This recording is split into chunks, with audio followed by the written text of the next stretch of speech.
Raw opium. Extracted from the poppy seed plant, raw opium can be chemically processed and used to create a variety of sedatives.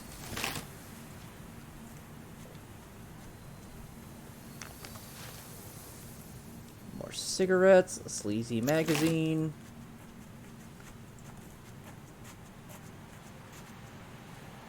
Wait, I can interact with this, but I'm not allowed to interact with it.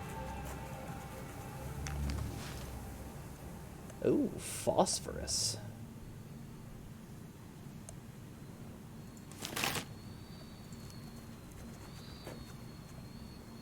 Dude in a bear suit. Yep. Perfectly normal there. Pile of twigs. Sure.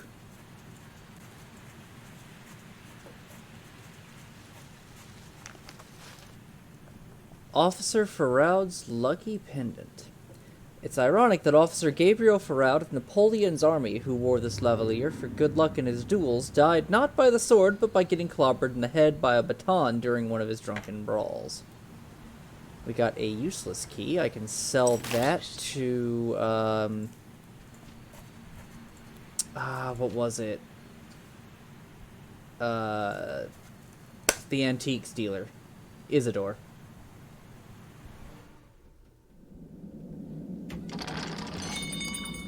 Hold on. Did the stream just restart?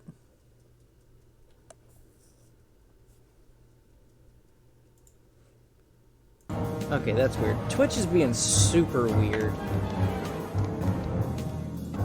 Are you royalty or something? You see a sweaty, weary man approaching you. His eyes and skin show the abrasive effects of alcoholism. Didn't I tell you, Ames, to stop interrupting my process? The next shipment is coming, alright? Now leave me to my damn business. I'm not with the... I was doing this while you were hanging around in diapers, you rascal. Show some respect and get out. I'm not with the mob. What is this headache, then? I'm in need of some methyl alcohol. Can you help me with it, sir? I'm aiming for infinity and beyond these days, sir, so I'd need some wood alcohol from you. That's easy. This laughable facility produces a ton of it already, and it doesn't make the product the healthiest around. But since there are no health inspectors left in this rotten town, it's no big deal, eh? In that case, may I have some? Of course not! You think this is the Arkham Charity Ball or something? In Kentucky, we earn things with our sweat and blood. Look, girl, I'm really tired of all this. You can't see me, but I'm gesturing frantically. They've got me grinding away in this place all day, every day. A real slave drive, you know? And since there ain't no regular days and nights anymore, I've been doing this, like, forever. But you know what I really want to do? I want to cross my legs, pour me a glass of mammoth cake, and simply enjoy the thing. Oh, and a cigar. Of course, a cigar. Sorry to interrupt your fantasies, but what do you want from me? You're gonna get rid of the horse that's waiting outside for me, so I can finally have a decent rest. Yep, already done. You did? I thought all that noise was coming from another of their damn shooting contests. Good job, girl, good job. Really good job. Now how about we both have a nice glass of bourbon, you and me? This is the best, you know? Pure liquid gold. I'm in a bit of a hurry. May I have the other alcohol? Here's your woodgall. Now leave me to my little holiday, would you? I also have to ask that you stop producing this poison. Did you really have to ruin this moment of pure beauty? Did you? Look, girl, I'm not proud of the product we make here either. But at this rate of production and with this third-class facility, I can't do anything about the quality. Now leave me alone before the next bunch of bastards arrive. You know where the door is, don't you? Seems I'll have to find a solution myself. Can I talk to the boy? Nope. Okay.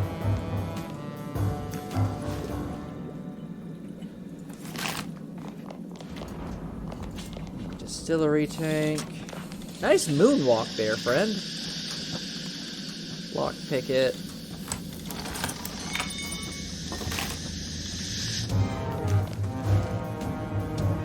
Lots of shit that I can sell.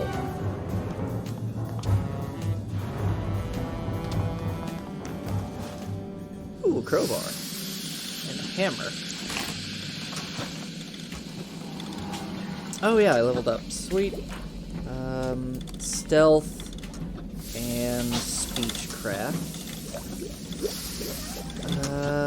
Let's get Gunslinger. +1 to accuracy and damage with pistols. Yes, please. Melee and occult. Get the Wrath of Isolation. Trick shot 2. Mysterious dodge 2. Yep. And let's give you psychology and stealth.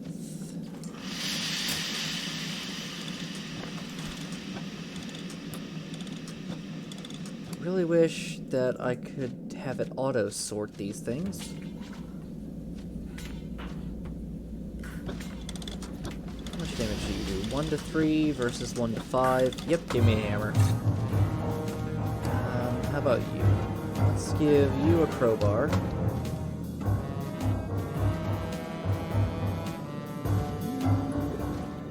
Yeah, crowbar's fine. Let's see.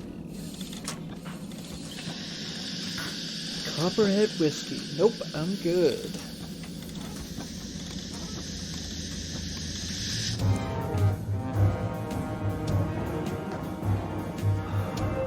I reckon you're here to replace the headache the mob was giving me. How is the holiday going? Apart from the occasional meddling I get from you, not so bad. Can you tell me what you do here? You have a sense of smell, right? I'm producing moonshine, you bumpkin. Not the best stuff, I'll admit. Ah, the old days. The smell of charred oak dancing in my nose. The purest amber bourbon running down my throat. Now look here. Take a good look at this professional establishment. I wouldn't use this crap to flush a toilet back in Kentucky. Then why are you doing it? Because no one else can, half-wit. And the doomsday and all that other crap makes people drink a teensy bit more than usual. We're running out of liquor in Arkham, and Waxface wants the booze to keep flowing. Okay.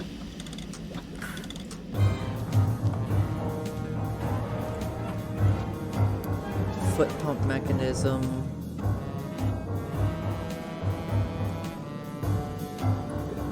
There's nothing else I can do here.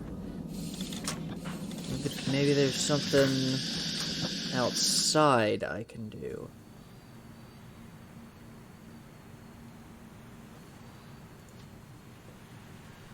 Let's make up the Exploding Gully.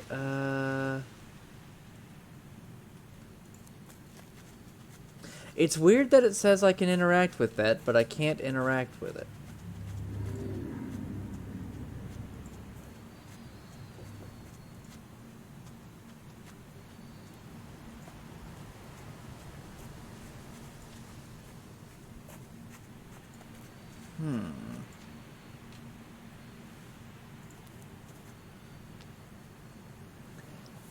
So how am I gonna get him to stop? There? How long have you been doing this? Too long, I reckon. and I was enjoying every damn minute until I got stuck in this shithole they call a distillery. What's it to you anyway? You have a reputation. I do? I'm not proud of it, but I'm the fellow that makes the poison you drink when you want to forget. I was born, raised, and learned the trade in Kentucky. So, yes, I also asked myself what I'm doing here. Yeah, a bullet would stop him, but, it doesn't want to let me shoot him. You know, I started out in the distillery of Rogery and Sons as a maltman. I was big and strong then. Then I moved to Alaney, learned blending there. Then at Roger Williams, I was a distiller. I had spent long years in places where a man earns an honest living during the day and drinks the best quality whiskey in the evening, until I got the most stupid idea one day. Simply idiotic. What was it? To start my own brand in the North. To combine all the trade secrets I had learned and made a whiskey that would blow the minds of all the Yankees in these parts. Isn't this America, land of opportunity, etc.? So I put all my savings into this. Mr. Wheat's straight whiskey. Then guess what? Fucking prohibition is what. All my bottles were sitting useless in a tank warehouse, and believe me, I could hear them crying. My brand was good. I drank a lot of my own stuff in those dark days. Then I started bootlicking, distilling moonshine in the woods, and to hell with it. But my whiskey, it was good. Well, at least you had a lot of quality booze to get drunk on. Right? And I'm a damn alcoholic. I'm gonna leave you alone before it gets any hotter in here. I can't talk to the boy. I figured the boy would be important in this conversation.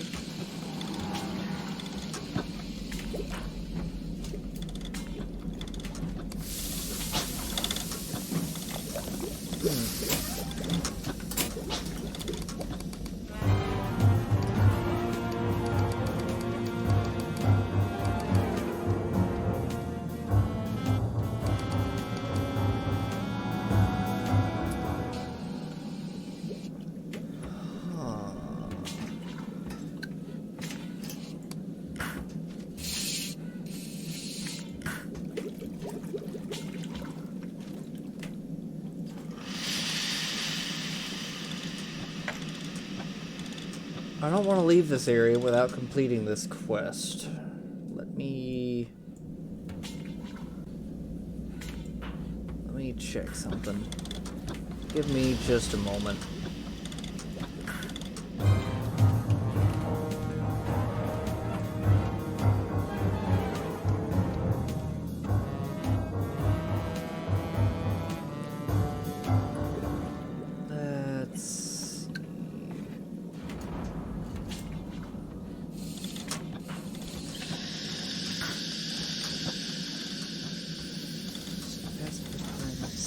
Oh, wow.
You know, I don't know, Kitten. I imagine that the boy is, like, a snitch or just, like, an orphan that the mob grabbed and told to work here.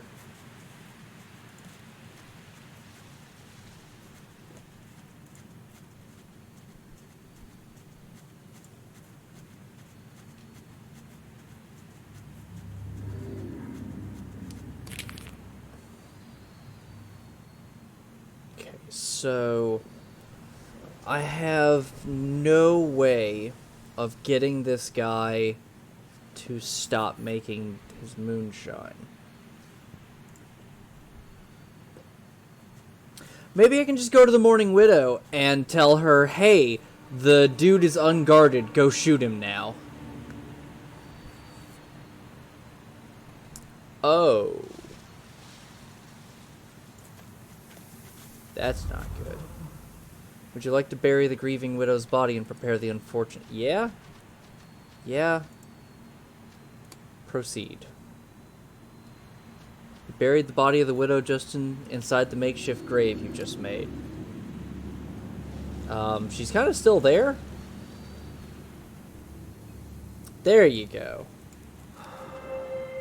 Gained some sanity from being humanistic. After fighting the spitefully hard soil for a few hours, you buried the widow in the lifeless womb of disaster-struck Mother Earth. You leave it to the pestilent winds to sing her lament. Are those supposed to be mushrooms? Those don't look like mushrooms. They look like wings. Alright, where is that journal? There it is. Oh, jeez, I can't read that shit. Today, Mayor Anderson received a guest, a strange man who I'd never seen before. He was tall, dressed all in black, and wore a bowler hat. As I opened the door for him, I flinched away in shock. His face. How can I put this? He did not have one, or perhaps there was more than one, or he had a face which I am utterly unable to remember. Even the recollection of this first meeting invokes the same desperate unease as when it had just occurred. Once our visitor was sequestered with the mayor in his chambers, my curiosity began to itch, despite the alarm bells ringing in my mind. I bent to watch them through the keyhole. I saw the Dismal Man hand an envelope to Anderson. From what I heard of their conversation, it contained an invitation for a special screening at the Arkham Theater. The man in black added that all the notable figures of Arkham had been invited, and then turned towards the door. I rushed to my desk and rather frantically pretended to work. Immediately, the door opened, and after a few silent steps towards the exit, the Dismal Man halted right by my side. My heart pounded as if to burst from my breast. He said to me, "You gaze upon things not meant for you, little man. Mayhap you ought not look at all." Why can I not expunge these words from my mind? Why can I not shake loose this gloom which rests upon my soul? Mayhap you ought not look at all.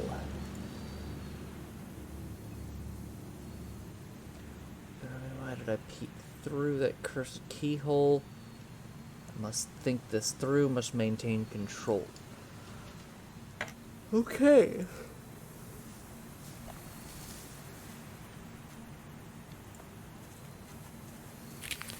Well, the Dismal Man does not have a face. That is the big thing about, or one of the big things about him. We actually saw him in the very beginning of the game. There's an extremely pale, lifeless-looking man in U.S. infantry uniform, maniacally firing at his surroundings with his military rifle. Okay. Oh, shit.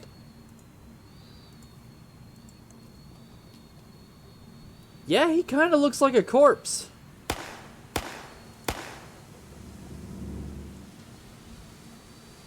Lost in some kind of nervous breakdown, he's shouting at the air in a haunting tone. "Requesting reinforcements! They've got us pinned down in the Zerbrouge! Ammunition low! Reinforcements, sir!" The woman cries out in fear. "We first thought it was the army coming to save us. Then out of nowhere, the bastards started shooting at us. God damn you, heinies! You won't take me alive! You hear me?" Stealthily flank him.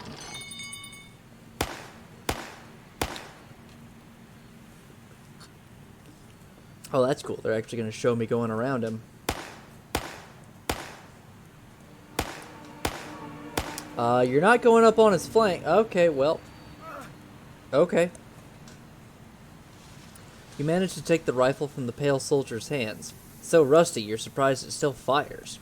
Without his weapon, he rests his empty gaze on you. His cold, dead stare suddenly shows a glint of respect. as though he recognizes you. Lieutenant Johnson? Awaiting orders, sir!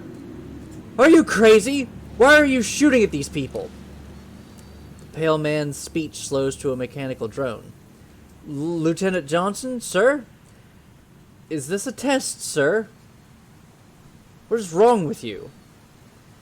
His voice seems to rise from deep beneath the earth. The mission! The intelligence we received was wrong, sir. Inaccurate. We took heavy casualties. Many good men lost. I can still hear them, sir. What mission? Ah, that mission. Awaiting orders, sir. Attend, hut! Tell me who you are. Sir, I don't know, sir. I can't remember.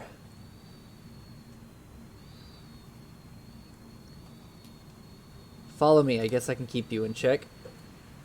Your regiment seems to be at full capacity, sir. I'll be on watch here. Guarding. Waiting. You people can leave now.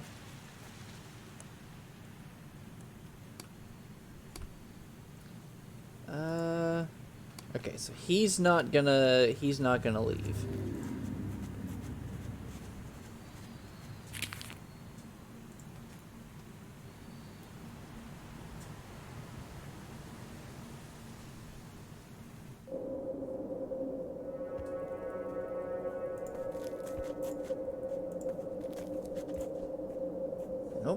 During your previous sightings of him, this reserved and spruce man, whose torpid and statuesque stillness lacked even the slightest gesture, let alone speech, now speaks to you for the first time.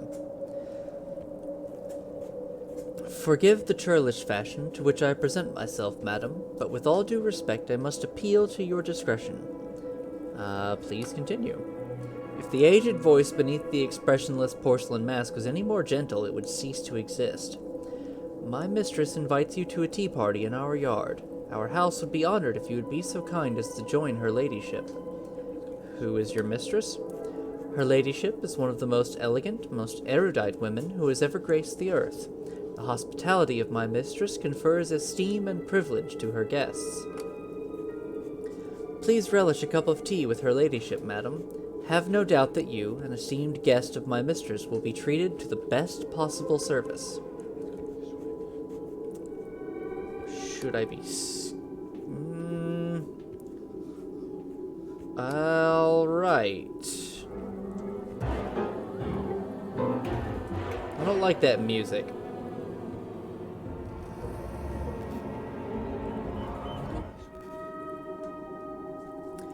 Your tea is ready for service, madam. Where's your mistress? Her ladyship will be joining you in a short while. Please don't hesitate to start unless you like your tea cold, of course. I'm not drinking that without meeting this mistress of yours. I believe I owe an explanation to you. My delicate and glorious mistress is known by the name of the Dreaming Baroness. She has lived out most of her mortal existence and has already set sail to the deathless cities hidden in the depths of the Dreamlands. In short, unless you are also dreaming, your chances of meeting my lady is slim. But don't you worry, madam. I took all the necessary precautions. The tea that I prepared for you contains a sufficient amount of yellow lotus extract. What? I don't think that's good for me. It enables one to see dreams of inimitable quality, not to mention that it considerably helps with the digestion. Those dreams aren't the shallow experiences of common sleep. They're profound, enchanting visions of other realities. My mistress, despite her dainty and effete frame which lies dormant in the mansion, indeed owes the activeness of her manifestation in the Dreamlands to this very plant. Okay. I hope you relish the taste, madam. What does your mistress want from me? My mistress felt your presence in the dreams. She has an inkling that you may be able to help her. My mistress is, how can I put it, a prisoner. On her journey of immortality to Sonanil, she became enthralled in Thalarian, the city of demons and miracles. It's there that you'll open your eyes to the dreams of your next sleep. I entreat you, madam, save my mistress. She's my blessing. What am I supposed to do? The butler with the porcelain mask extends to you a snow globe. This is a keepsake, which has been in my mistress's possession almost for the entirety of her long life. It may not look like much, but please remember, madam, objects may assume different properties in dreams, especially if they hold sentimental value for their owners.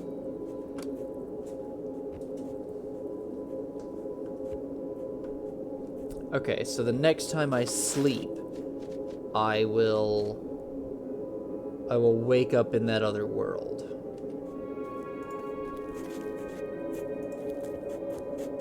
And I can't talk to him again.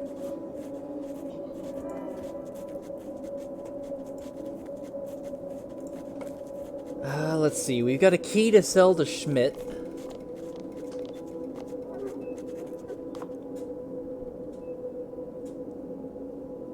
In fact, I might have other stuff to sell to Schmidt.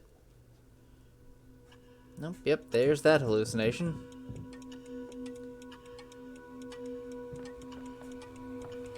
Isidore, I need your expertise on something. Open decipher screen. Officer Faroud's Lucky Pendant. Decipher. Increases melee by 1, which it literally already told me when I right-click. Why?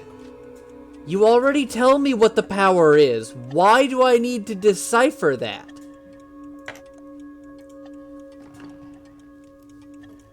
Like to pay with SIGs for your wares. What if someone were to bring you a special key worth more than everything you have here?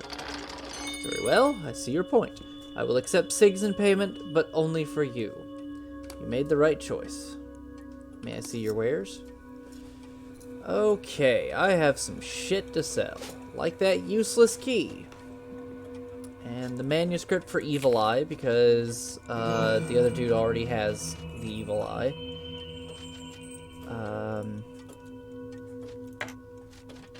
Let's see. Every artifact is good and bad. The question is to how much. Eyes of Argus. This weird artifact bestows upon the possessor the keen awareness of Argus, the mythical giant with 100 eyes, who was killed in his sleep. The pain of this trauma has been passed down to the artifact's new owners. Okay. Face of Rahu, the Balinese snake demon. Balinese mask of a snake demon.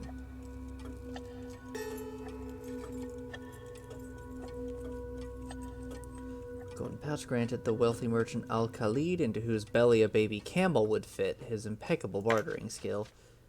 Pendulum of Miss Montford. Alright, let's grab 100 SIGs. Bam, bam. Maybe Wrathsack will take some of my other crap.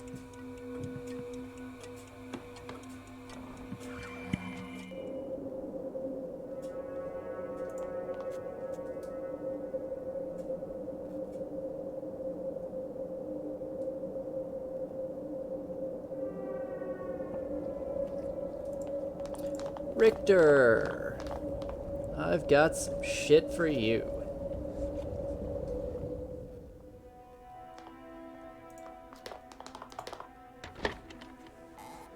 I have the methyl alcohol. You do? That's surprising, but I'm not going to question your methods, my friend. We all have our own ways of getting what we need, isn't that right? If I recall correctly, what you really need is formaldehyde, yes? I think I can arrange that. Can you make it in your laboratory? I possess the required knowledge, but do you have the privilege of utilizing my services? That is yet to be decided. You will be compensated for said services. SIGs, you mean? That is one way of shaping one's hopes and dreams, or crushing them if the need arises. But this particular service can be yours at no charge in exchange for a small favor. One of my boys, Thomas, requires a good old-fashioned slap upside the head. Since I'm too old for such vulgar behavior, could you please do it for me? The fledgling needs to be taught there are consequences for his rather abnormal behavior. Why don't you get your... Alright, have a good one, kitten.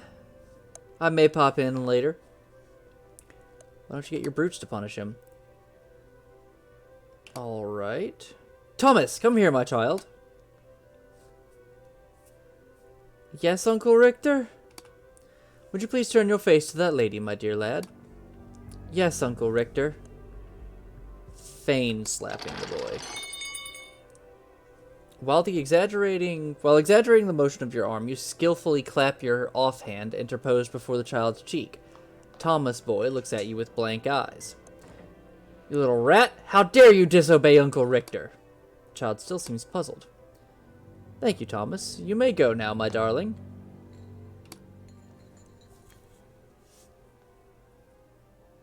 100 cigs and make it quick. Here you go.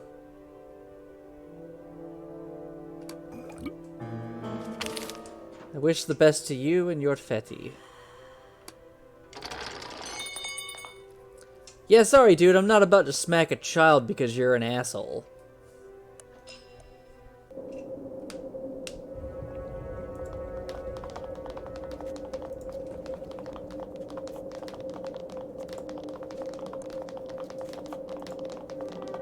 Let's go see Wrathsack. See if I can't sell some of the random crap that I have.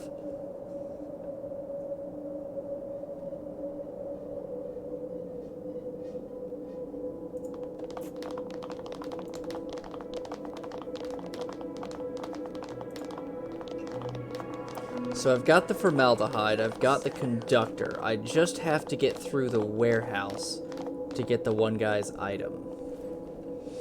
Okay, let me see what you've got. Let's see. Get rid of the stylish fedoras. Get rid of the cocoa and the copperhead whiskey. Get rid of the cocaine. Mammoth cave whiskey. Nice, nice, nice. Get rid of the sleazy magazine. I mean, they have no use for money, and cigarettes actually do calm you down. Like, that is part of the whole addiction process. But, so it kind of makes sense that they use cigarettes instead of, you know, money.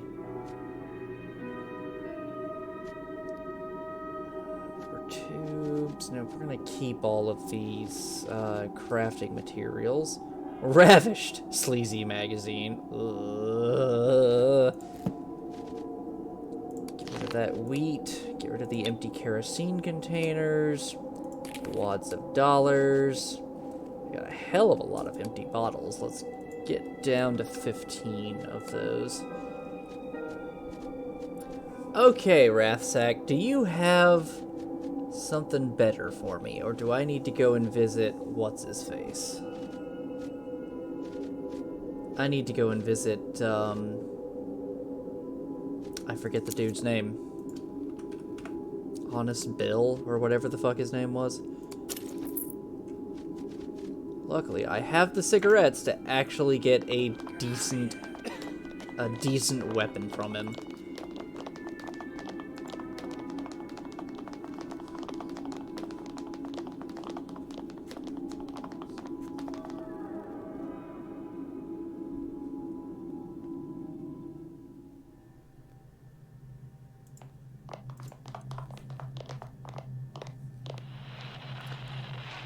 What's that wax statue doing over there?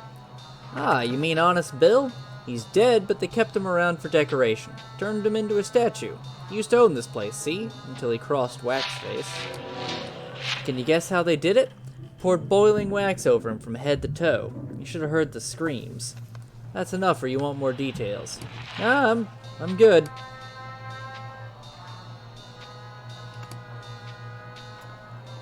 Let's see. I need a decent item. Yuga double barrel. I can't purchase any of those. I don't have the money for that.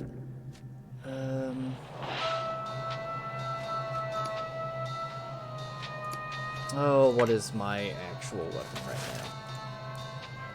22 Dupree. Damage is 4 to 6. Let's look at selling that. Like the trade, sell the 2 pocket knives, sell the club. let's see.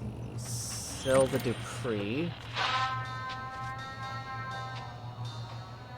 H&W 45 revolver, H&W military police revolver. Ammo type is 38. But it's got the exact same statistics as the Dupree, so why would I bother?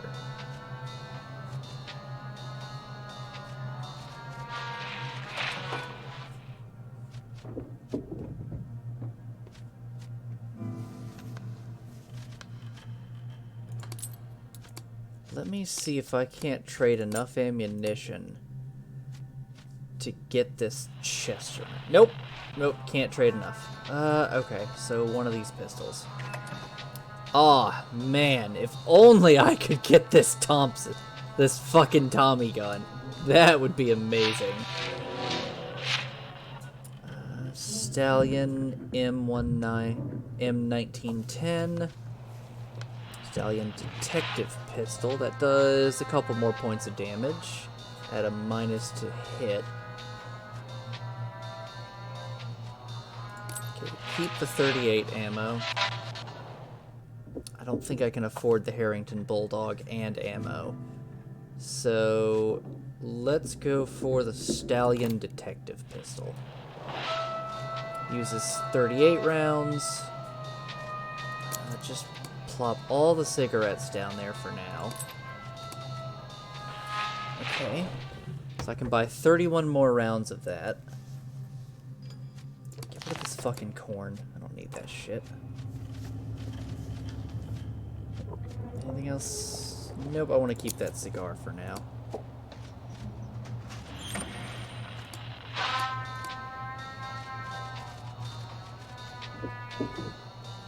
I need to add 253 cigs to that. There we go. Alright. Sold all of that stuff for a gun and some bullets.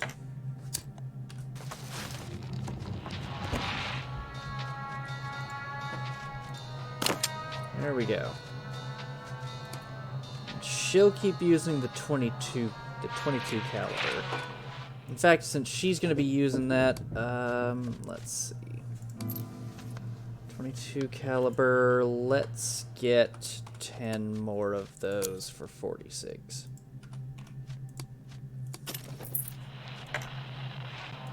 Okay.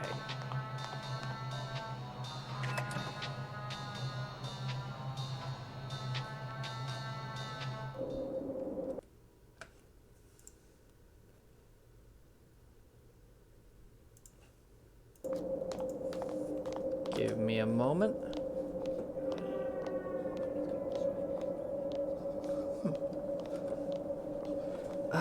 Let's see. What am I doing now? Probably... Let's try sneaking into the warehouse. I've got to try. It is gonna go poorly, but I don't have a choice. Do I have any, like, shipping manifests that tells me what the hell I'm doing here? Stanley Friedkin. Shipment number 311. Okay.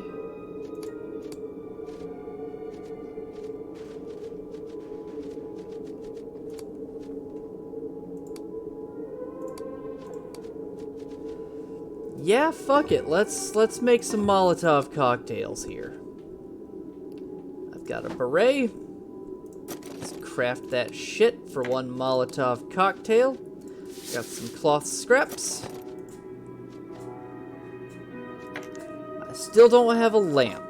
I have absolutely nothing to see with. Excuse me.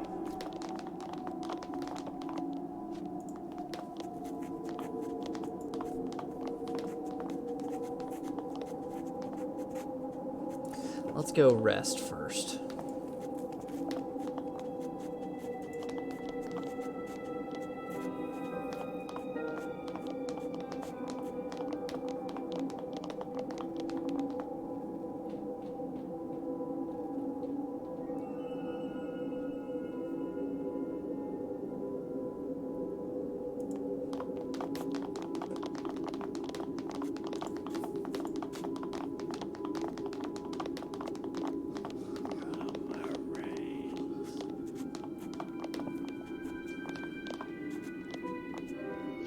Okay. You keep watch and scout. Socialize. Character spends your time socializing with a companion. Oh, nice. Occult Research on Danforth's compass. And scout.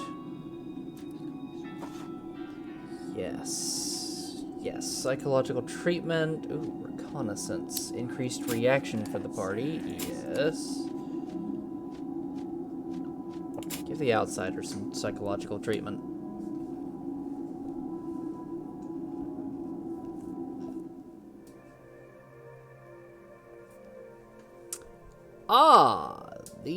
This is the Dreamlands place thingamaboodle. The prodigious head-shaped construct which towers towards the horizons of this architectural impossibility speaks with a sharp-tongued voice whose timbre and volume is more akin to a thunder than to a mere human. We know why you've come, mundane. After all, aren't dreams the most pristine mirrors of one's desires? Forget this not. It's not us who holds her captive here. It was her fears and desires which did. No dreamer shall leave Thalarian without confronting them. Find the reasons that imprisoned her in this garden of notions and made her assume the identity which she calls the Dreaming Baroness, so she may know them. You must ascertain the 3 things that affected her most deeply, in the order with which they manifested from the past to the present. Who are you? You're really a giant talking head. I am one of the beings who inhabit Thalarian. Your kind call us demons. There is no single name that can define us. We are the walls and doors and stairs and spires and statues of Thalarian. We are Thalarian. How would I know such private things? The being falls silent. Cool.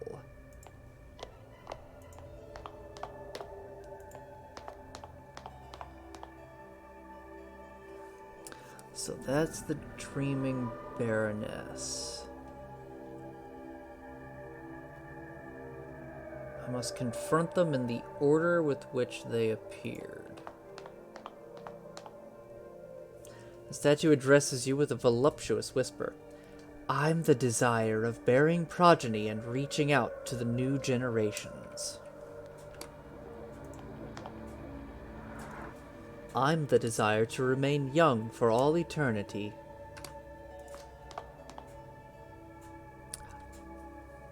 I'm the desire of obtaining money, fortune, and power.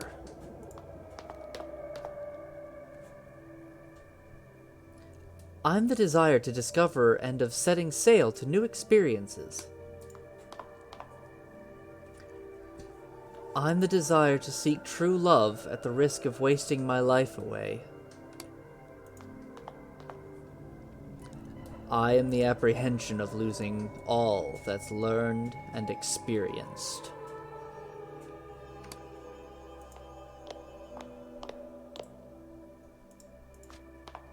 In the air hangs the clock that could be seen from every spot in Thalarian. How do you know this information? This is a dream, and in dreams you know things that you are not meant to.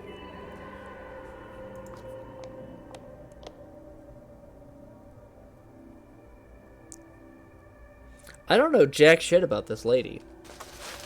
What about the snow globe? What were you looking at just now? The woman asked. The lust of but a moment ago was cooling for a serene interim, for which the fatigue of her body was responsible. Nothing, the young man replied, diverting his gaze to the window, where clouds of snowflakes gently descended from a gray sky. The woman knew where he had been looking. His eyes had been fixed on the sagging flesh beneath her chin, the undeniable evidence of her advancing years. However much time or expense she spent on grooming or clothes, time fulfilled its duties without discrimination or mercy. A fierce desire to reverse this fate rose within her. Wouldn't everything be perfect if only we could remain young forever? I'm the desire to remain young for all eternity. You are one of the reasons which made her the Dreaming Baroness. Okay, I don't think they were very happy about that. No. Oh, no, no, no, no, no. No, I get it. Okay.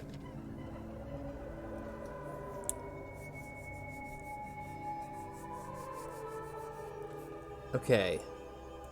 So it is not greed, it is not discovery, and it is not the loss of all things learned. It is love, progeny, and youth.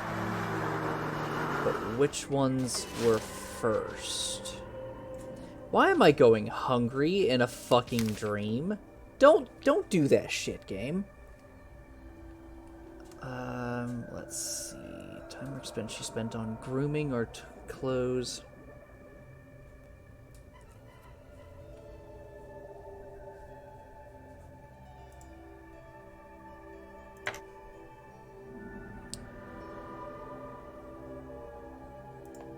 Progeny.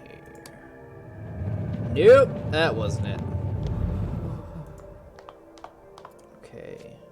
You. What the fuck?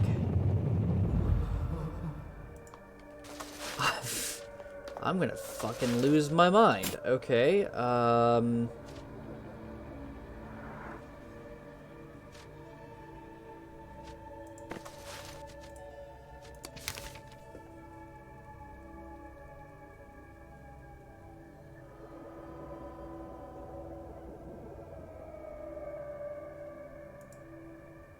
oh, you piece of shit. The old woman was asleep in her room, where the queer azure light bathed everything in a throbbing pulse. Her awareness and thoughts now manifested in realms other than the one occupied by her physical form. She could sense her bond with Arkham gradually weakening. For the last time, she invoked in her mind's eye the image of the children in the tunnel. She would visit them in her dreams and calm their frightened, palpitating hearts. She had to find a symbol for them to cling to, something which they think could look to for strength, as a protector. She imagines the arches of the bridge under which they'd taken shelter, and at once inspiration struck. The gargoyles! Metal gargoyles that would crown the bridge. She had found the guardians she'd been looking for. During that frosty evening stroll, she suspected for the first time that her dear and faithful friend Beatrice had changed in some essential way, might no longer be the same woman she had known. She was thinking on the invocation ritual they had conducted for the Duchess of Lynchshire during their youth. Though well on in years, the two women bantered back and forth like two whimsical teenagers in a college dorm. But her absolute best idea was to inflict Andrew, the Duke of Wales' son, upon her. Oh, what an incorrigible leech he was, said the woman, turning to her old friend. But Beatrice's expression showed nothing but dim befuddlement, though mere moments before she'd been giggling manically. Now she looked about herself vacantly with an expression like a stunned pigeon. Fear, as sudden as it was sharp, pervaded the woman's mind in that moment. She realized, all at once, that her friend was growing senile. That, in itself, was terrible, but worse still was the realization of how fragile, how rooted in decaying organic flesh is memory and knowledge. She could never accept this simple fact. All that she had discovered, all that she had learned of the lore of the world, it couldn't be all for nothing. There had to be a way.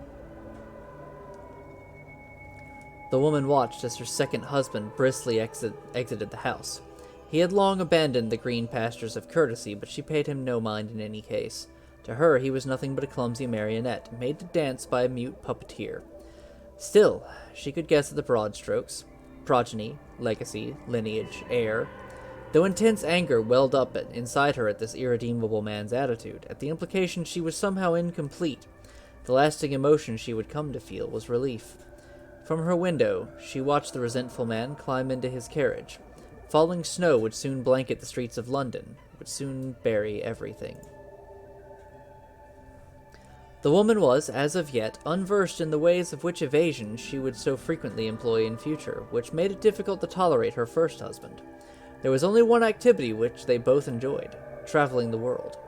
From the hotel balcony, the young woman scanned the intimidating range of the Alps, soaring to scrape the clouds, seemingly a stone's throw away, as if they were hiding some wondrous and terrifying secret beneath stone and snow. These trips recalled to her the rich dreams of childhood, wherein she embarked upon adventures in lands of impossible beauty and dimensions of Stygian agelessness.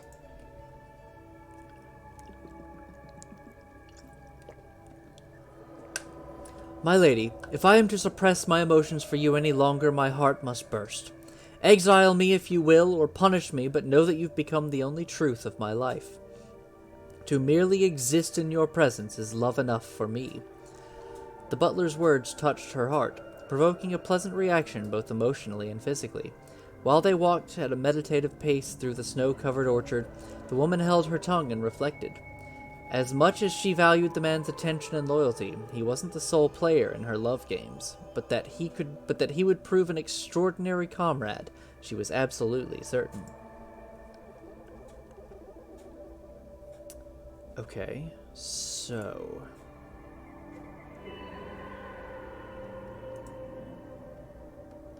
that is the fear of time, of losing all that you have learned. But that's not the first thing she's encountered.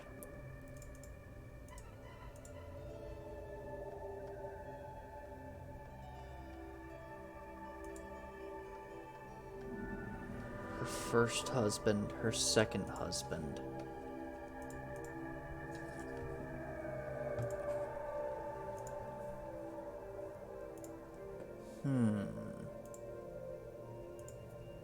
So it's not love. It's not progeny. It's not youth.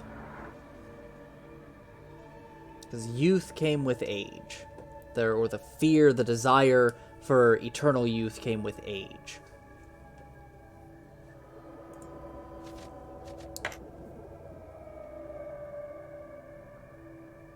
I think greed came first.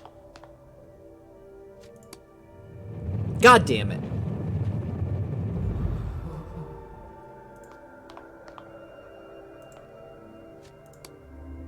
Okay, discovery came first.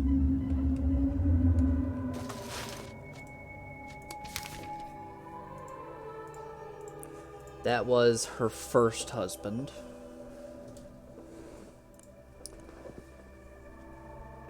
I feel like her second husband was the progeny one. No.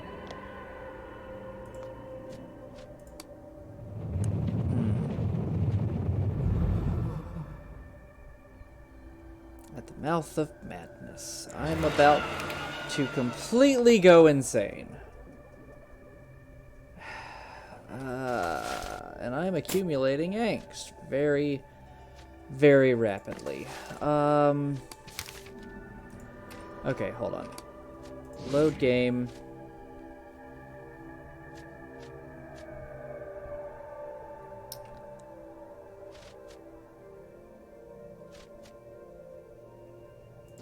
Yeah, load Main Street. We're gonna go back into that.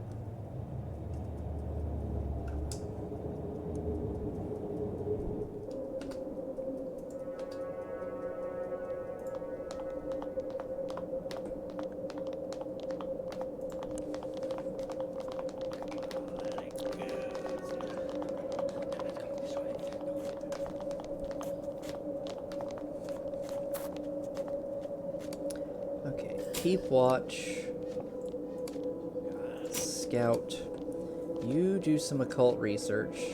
Oh, wait, medical research. Oh. Huh. Okay. Do Danforth's compass.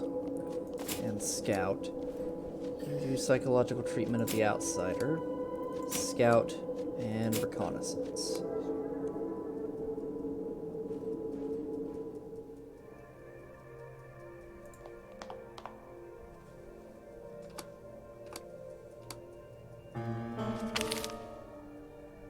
Garden of Note.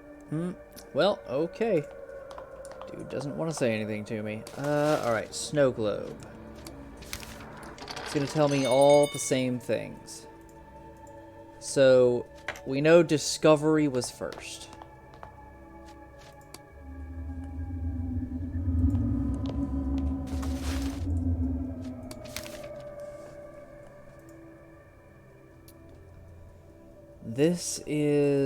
This would be much later in her life. This is before Arkham is torn into the new realm. This is before as well.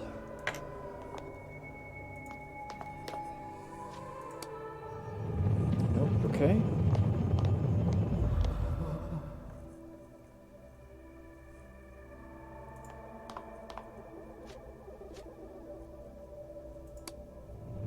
Nope. I think it is... Okay, it's you, and then... you. There we go.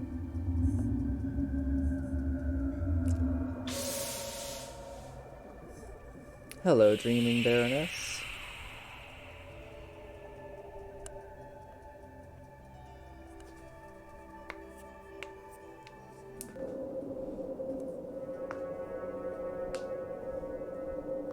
Okay. Discovered the malediction of Danforth's compass. Good.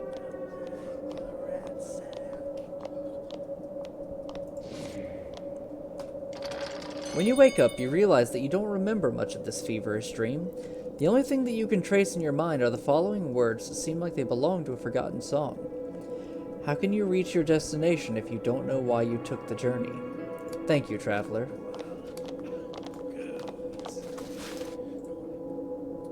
Lower sanity gained from resting. Okay.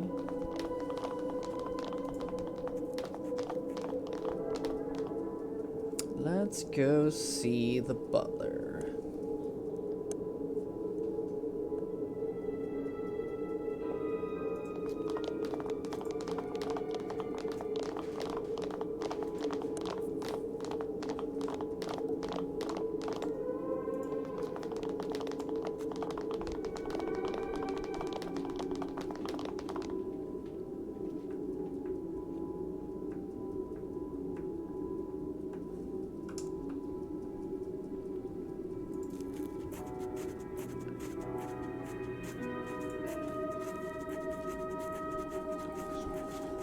Is there actually something through that window? No, I can't tell anything through that window.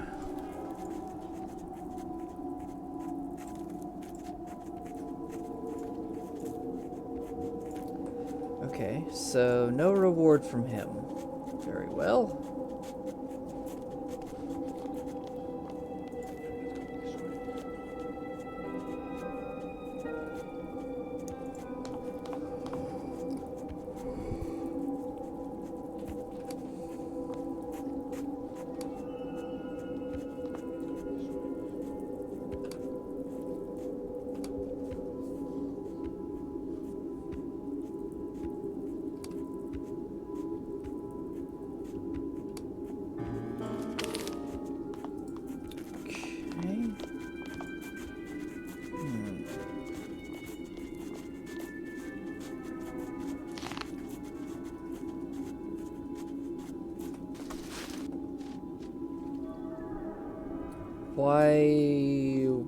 Okay, cool. Ration consumed, that's why my hunger was suppressed. Good. Good.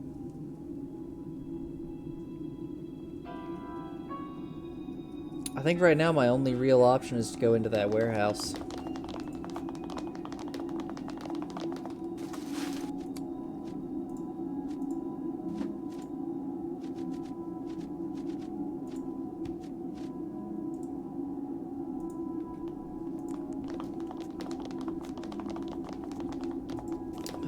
Let's see.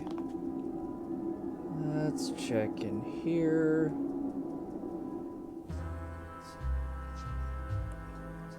Nothing really new here.